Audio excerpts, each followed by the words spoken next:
Hello students, welcome to Bosco Campus Vision. I am Lakshmi VS, Assistant Professor, Department of Commerce, Don Bosco College, Kottayam. This is the 32nd lecture on environmental studies. This lecture is based on human population and environment, which is the 5th module in the subject environmental studies for semester 1 students of BCom. We are going to discuss the topic population growth in this lecture. Okay, we are going to discuss the topic population growth. Anthropologist believes that the human species dates back to at least 3 million years. That is, human species. So there is a belief that human species dates back to at least 3 million years. And the growth in human population ഉണ്ടായ growth modern era വരെ ഉള്ളത്. So ഈ ഒരു modern time വരെ ഉള്ള human പോപ്പുലേഷനിലെ growth നമുക്ക് 4 major പീരീഡ്സിലേക്ക് categorise ചെയ്യാവുന്നതാണ്. Let us discuss that periods one by one. Period 1. This period ranges between the first evolution of human on this planet to the beginning of agriculture, when our distant ancestors lived in a precarious existence as a hunter and gatherers. So ഈ period 1 start ചെയ്തത് ഈ പ്ലാനറ്റിൽ human ബീങ്സിൻ്റെ first evolution സംഭവിച്ചത് മുതലാണ്.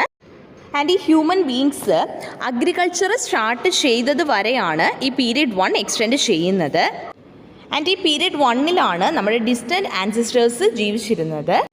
And അവരുടെ പ്രധാനപ്പെട്ട ജോലി എന്ന് പറയുന്നത് ഹണ്ടിങ്ങും ഗ്യാതറിങ്ങും ഒക്കെ ആയിരുന്നു. So they were hunters and gatherers. Population was probably less than 1 million. Population density about 1 person per 130 to 260 square kilometer.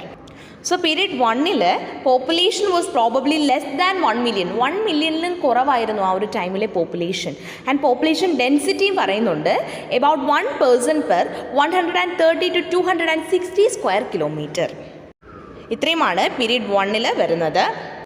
Next is period 2. This period began sometime between 9000 BC and 6000 BC and lasted approximately until the 16th century AD.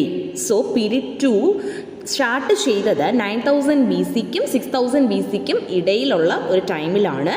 And it extended until 16th century AD. 16th century AD വരെ അത് extend ചെയ്തു. And the total population was approximately 100 million by 1 AD, which increased to 500 million by 1600 AD. So, period 2-ൽ പോപ്പുലേഷനിൽ ഒരു major increase ഉണ്ടായിട്ടുണ്ട്. Agriculture introduce ചെയ്യപ്പെടുകയും പോപ്പുലേഷനിൽ ഒരു major increase സംഭവിക്കുകയും ചെയ്ത പീരീഡാണ് period 2. By 1 AD വേൾഡിലെ തന്നെ total human population approximately 100 million ആയിരുന്നു. 500 million by 1600 AD. 1600 AD കൂടി 500 million ആയി ഹ്യൂമൻ പോപ്പുലേഷൻ മാറി. ആൻഡ് ഈ ഒരു പോപ്പുലേഷൻ ഡെൻസിറ്റിയും പറയുന്നുണ്ട് ആ ഒരു പീരീഡിൽ. Population density increased to about 1 or 2 people per square kilometer or even more. അതായത് പോപ്പുലേഷൻ ഡെൻസിറ്റിയും ഇൻക്രീസ് ചെയ്തു. 1 or 2 people per square meter അല്ലെങ്കിൽ അതിൽ കൂടുതലായിട്ട് പോപ്പുലേഷൻ ഡെൻസിറ്റി ചേഞ്ച് ചെയ്തു. Next is period 3. The second and more rapid increase in population started about 400 years ago with the industrial revolution associated with the advance in medical and healthcare.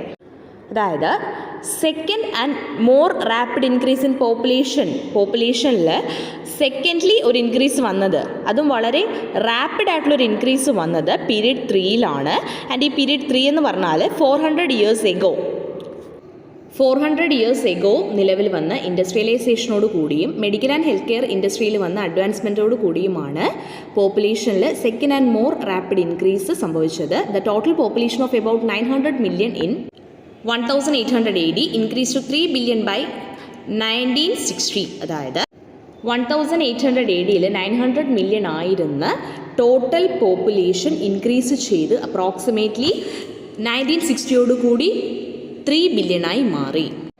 ഇത്തരത്തിലൊരു rapid increase population ഉണ്ടാകാനായിട്ടുള്ള കാരണങ്ങളെന്ന് പറയുന്നത് discovery of the causes of diseases, invention of vaccines, improvement in sanitation and advances in agriculture തുടങ്ങിയവയാണ്. ഈ ഫാക്ടേഴ്സൊക്കെ കൊണ്ടാണ് ഈ പറഞ്ഞ പീരീഡ് 3-ൽ second and more rapid increase in population സംഭവിച്ചത്.